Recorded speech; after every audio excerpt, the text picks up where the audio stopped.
This is my rental for the next 2 days. Case 450C. Give you a quick rundown on the operations.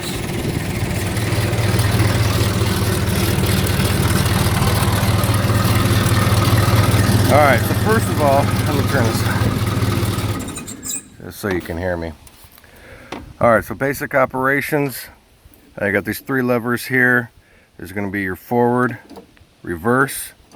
There's basically going to be your steering, adjust your tracks, forward, reverse, forward, reverse. Anything in between as far as steering will be done just with these movements here. This is going to raise it here. It'll probably be easier. Let me turn this baby on. Turn it on. Turn the key to start. Under here, it's a little button. You lift up to make sure these are in neutral. Lift that up. Push the little black button.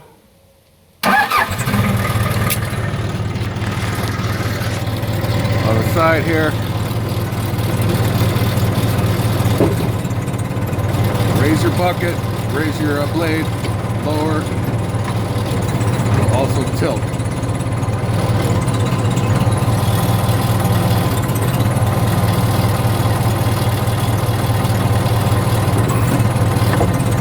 Just to change your angle of your blade, right and left. And this, obviously your accelerator. And that's about it. Let's go push some dirt.